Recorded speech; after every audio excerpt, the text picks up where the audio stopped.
Bonjour les enfants, j'espère que vous allez bien. Aujourd'hui on va parler de Joseph. On va voir ensemble l'histoire de Joseph. Pour cela, je vous invite à prendre votre Bible. Déjà dans la Genèse 29,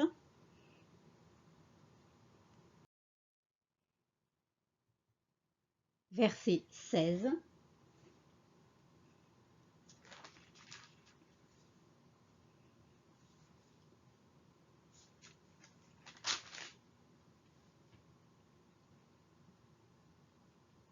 Or Laban avait 2 filles. L'aînée s'appelait Léa et la cadette Rachel.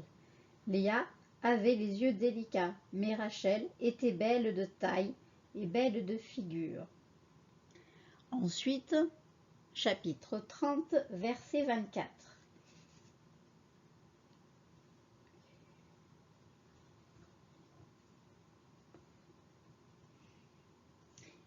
Dieu a enlevé mon opprobre, et elle lui donna le nom de Joseph, en disant que l'Éternel m'ajoute un autre fils.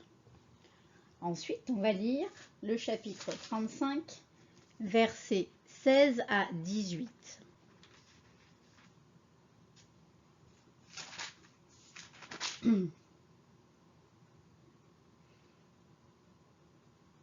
Ils partirent de Béthel. Il y avait encore une certaine distance jusqu'à Ephrata, lorsque Rachel accoucha. Elle eut un accouchement pénible, et pendant les douleurs de l'enfantement, la sage-femme lui dit « Ne crains point, car tu as encore un fils. » Et comme elle allait rendre l'âme, car elle était mourante, elle lui donna le nom de Ben-Lui. Mais le père l'appela Benjamin.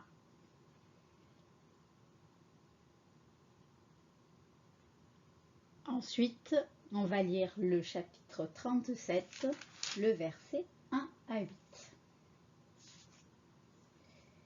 Jacob demeura dans le pays de Canaan, où avait séjourné son père. Voici la postérité de Jacob. Joseph, âgé de 17 ans, faisait paître le troupeau avec ses frères. 7 enfants étaient auprès d'eux, des fils de Bila et des fils de Silpa,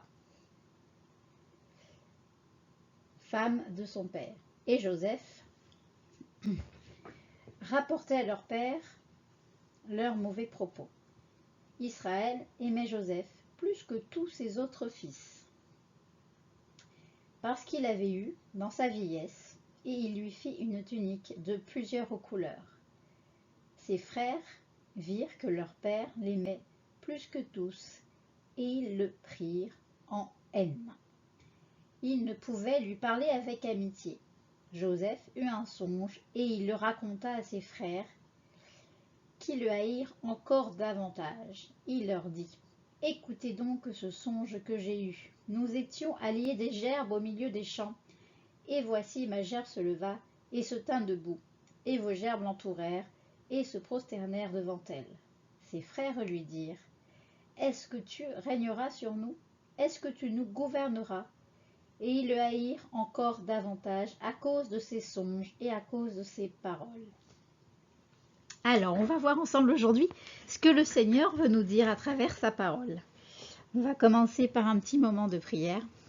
Merci Seigneur pour ta parole qui est vivante, et merci pour Jésus-Christ que tu as envoyé un jour sur terre pour nous sauver de nos péchés. Merci d'affermir nos cœurs et de guider ton esprit pour nous donner l'enseignement d'aujourd'hui. Garde chacun des enfants aujourd'hui avec nous. Amen.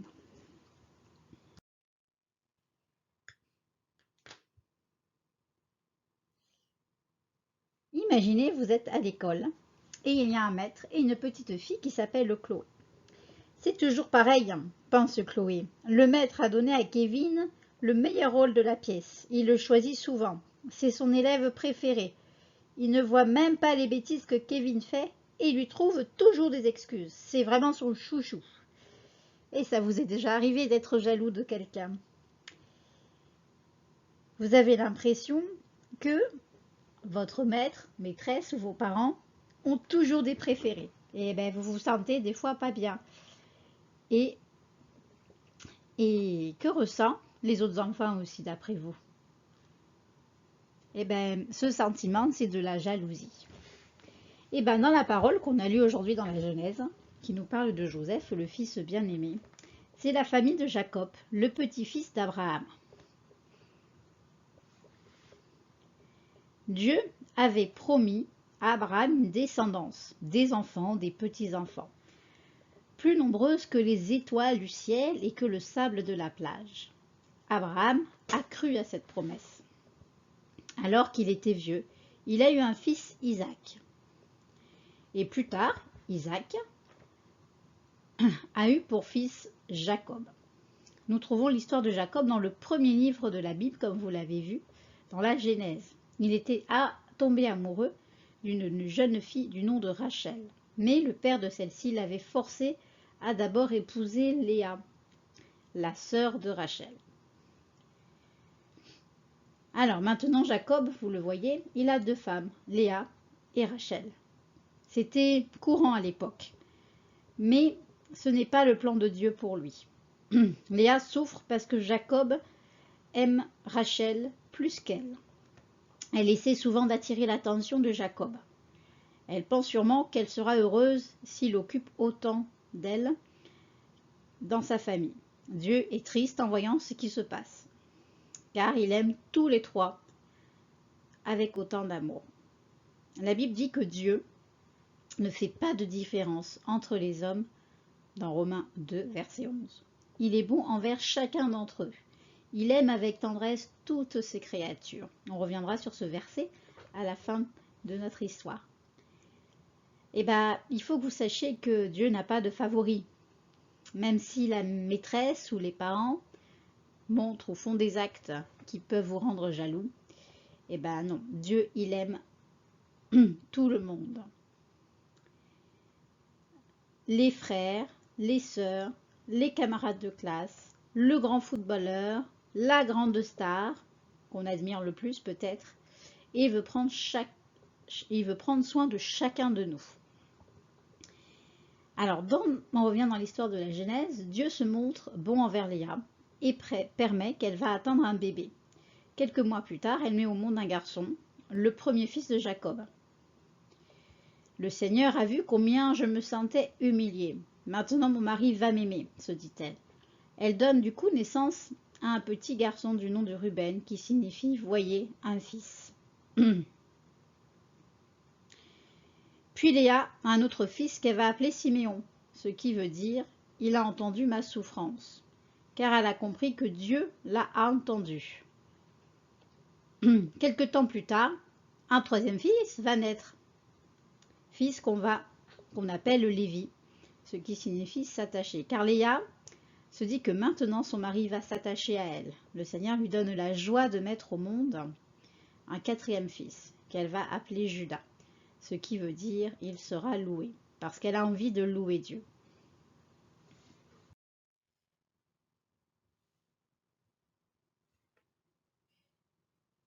Voilà comment Léa, avec 4 enfants, qui rendent heureux Jacob. Quelle joie de voir, vous le voyez, leurs garçons jouer, grandir ensemble. Dieu a vu toute la peine de Léa. Il a entendu sa plainte et il lui a montré son amour en lui permettant de donner naissance à 4 fils. Dieu aimerait qu'elle sente combien il aime et qu'elle soit consolée de ne pas être la préférée de son mari, car elle est très précieuse aux yeux de Dieu. Eh bien, toi aussi, tu es précieux aux yeux de Dieu. Il te connaît et il t'aime. Il sait tout ce qui t'arrive. Il te voit quand tu es triste. Il entend tout ce que tu dis. Il prend soin de toi. Il entend ce que ton cœur ressent. Tu peux te trouver parfois dans des situations très compliquées, difficiles, tristes.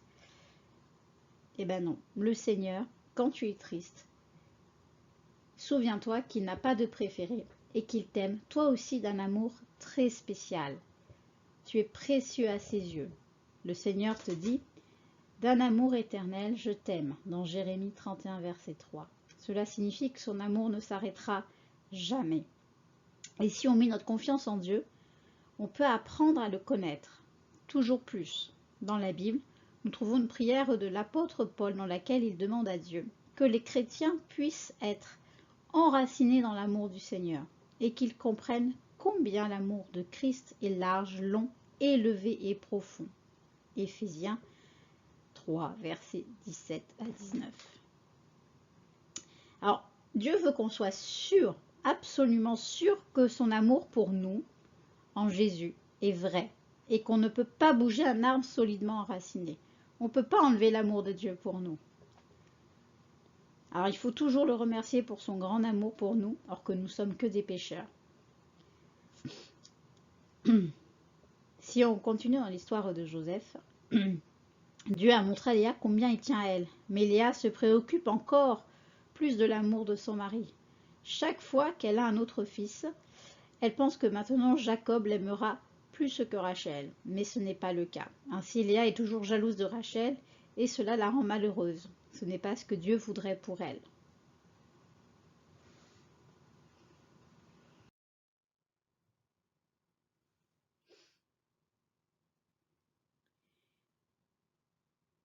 Alors, est-ce que vous pensez qu'à Rachel, peut-être qu'elle est heureuse, puisque Jacob l'aime vraiment? Eh bien non. La Bible nous dit qu'elle devint jalouse de sa sœur. Pourquoi, à votre avis? Pourquoi Rachel est devenue jalouse de sa sœur? Ben, parce qu'elle n'a pas d'enfant, alors que sa sœur en a 4. Elle ne supporte plus de voir courir les petits de Léa. Elle est tellement jalouse de sa sœur qu'elle dit à Jacob, « Donne-moi des enfants, sinon j'en mourrai. » On dirait que Rachel a peur que Jacob cesse de l'aimer et aime plus Léa, parce qu'elle lui a donné des fils. Ces disputes peuvent faire beaucoup de mal à une famille. La Bible dit qu'elles viennent de nos envies, de notre jalousie, dans Jacques 4, versets 2 à 3. Cela commence dans notre cœur. Et même si on croit en Dieu, eh ben, on peut encore avoir de temps en temps de la jalousie. Eh ben, ce n'est pas un sentiment qui est bon. Ça commence par des mauvais désirs, de la jalousie, et voilà, on est prisonnier de toutes ces mauvaises idées dont on ne peut se libérer. La colère ensuite, la dispute. Mais c'est tellement plus simple. Si on réalise que Dieu nous aime et combien il veut prendre soin de nous, alors il n'aurait pas besoin d'être jaloux. On peut simplement parler à Dieu de ce dont on a besoin. Alors, Léa est jalouse de Rachel parce que Jacob l'aime plus.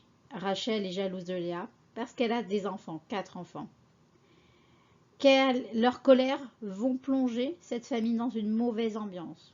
Pour obtenir l'amour de Jacob, les 2 sœurs donnent à Jacob leur servante, comme cela se fait à l'époque. Elles se mettent au monde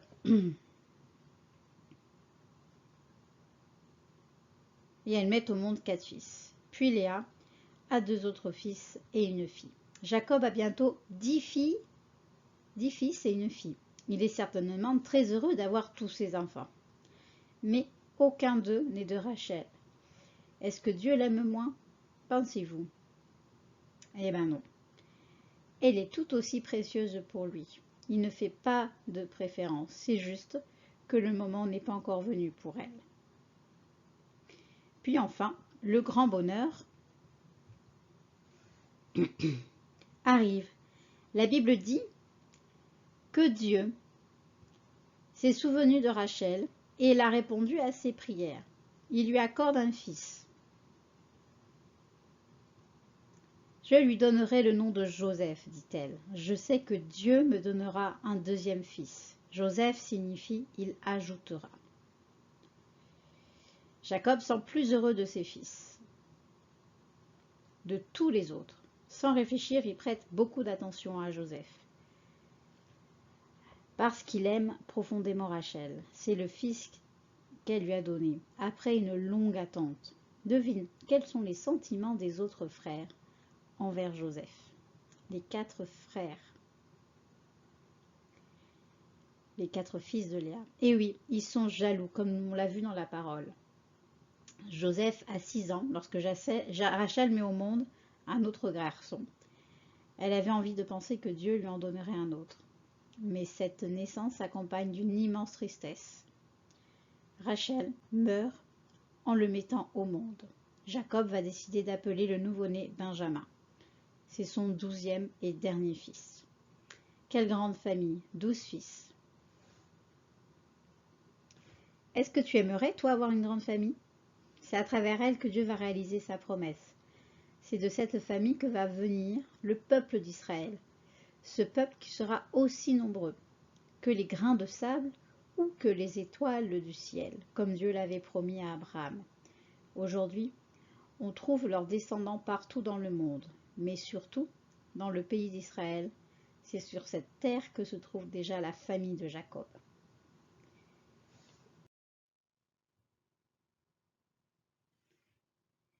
Les années passent et Joseph grandit. Il est souvent témoin de la jalousie de ses frères. Lui se comporte différemment. Nulle part dans la Bible, lisons-nous que Joseph se montre jaloux. Ses frères étaient jaloux de lui, mais pas lui. Il aurait pourtant une bonne raison de l'être. Laquelle, d'après vous? Eh bien, il n'a plus de maman. Je pense qu'il préférerait qu'elle soit en vie. Il pourrait envier les autres qui ont toujours la leur. Mais Dieu est le Dieu de Joseph. Ce jeune garçon sait qu'il est aimé de Dieu et il lui fait confiance. Peut-être, tu te demandes toi aussi si tu es vraiment aimé de Dieu. Tu es conscient qu'il est juste et saint, alors que toi, tu fais souvent ce qui est mal à ses yeux. Peut-être est-ce que tu as du mal à imaginer qu'il puisse t'aimer? Tu voudrais en avoir la preuve. Mais sache que Dieu est toujours là pour toi.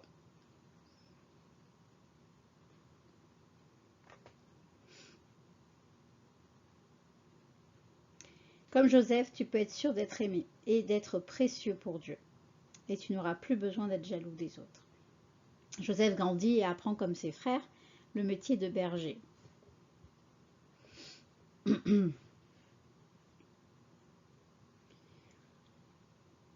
À 17 ans, il part souvent dans les champs pour garder les troupeaux, avec ses frères aînés. Il arrive quelquefois que les frères fassent de très vilaines choses. Joseph va le raconter à son père, Jacob, car il pense qu'il doit savoir ce qui se passe mal.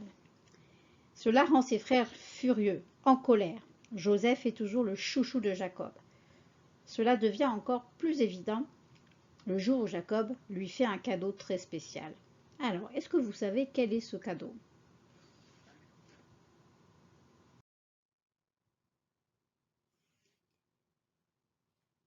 Il lui offre une tunique multicolore qu'il montre qu'il est une personne plus importante que les autres. Les frères vont marmonner entre eux. La Bible dit qu'ils voient bien que Joseph est le préféré et qu'ils en arrivent à le détester. Ils ne peuvent plus, même plus lui parler en paix. Une nuit, Joseph fait un rêve très étrange. Dieu parle parfois à travers les rêves. Il utilise ce moyen pour préparer Joseph à ce qui va lui arriver plus tard. Joseph ne peut pas s'empêcher de le raconter à ses frères. Il n'aurait sans doute pas dû le faire. Dans ce rêve, il était avec ses frères, en train de travailler dans les champs. Il lit des gerbes de blé. Souvent, la gerbe de Joseph s'est dressée et s'est tenue debout. Les gerbes de ses frères se prosternent et se courbent devant la sienne. Alors, tu t'imagines que tu vas devenir notre roi et dominer sur nous, s'exclament ses frères, une fois avoir entendu le rêve de Joseph. Ils étaient en colère. On peut imaginer ce que disent les uns les autres. Nous prosterner devant Joseph? Jamais. Ils le détestent encore plus. Ce rêve leur donne peut-être l'impression que Joseph est même le chouchou de Dieu. Ils ne savent pas à quel point Dieu les aime autant. Le Seigneur sait ce qu'il fait. Il a accordé à Joseph ce rêve pour le préparer. Tout cela est en train d'arriver, pour le bien de toute cette famille. Les frères le comprendront bien plus tard.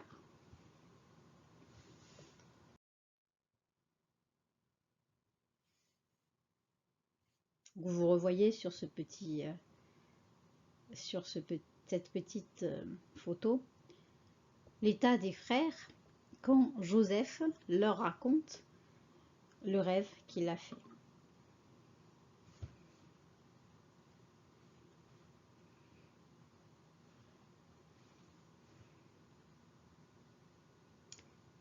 Il faut savoir que chacun de nous, on est précieux pour Dieu. Et il faut toujours lui faire confiance, même si on ne comprend pas ce qu'il est en train de faire dans notre vie. Alors, on va passer un moment dans la prière. Et on va prier pour penser à la grandeur de l'amour de Dieu pour chacun d'entre nous. Et si on ne l'a pas encore fait, on peut lui parler dans notre cœur et lui dire qu'on désire être son enfant. Et on peut le remercier pour son amour et lui confier un besoin particulier que l'on a. Merci Seigneur pour ta parole et cette histoire de Joseph dans l'Ancien Testament. Tu nous aimes Seigneur et tu aimes chacun de tes enfants. On est individuellement précieux pour toi.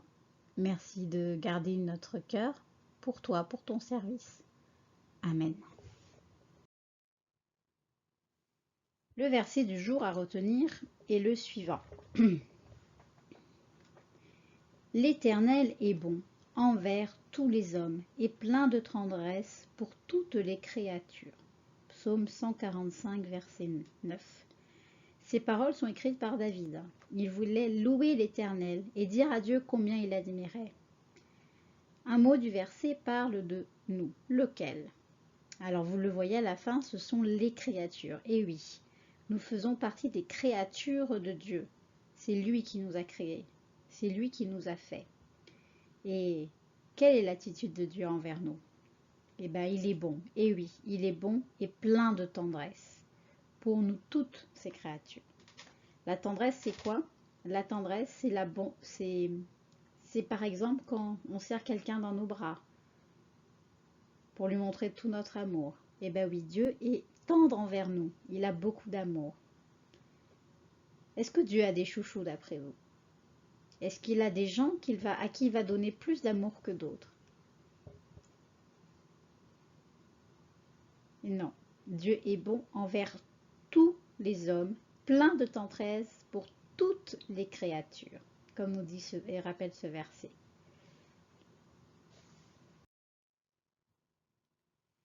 Chacun de nous est précieux pour Dieu. Gardons cette certitude dans notre cœur pour encore mieux être bien tous les jours et vivre avec l'amour de Christ dans notre cœur et dans nos pensées.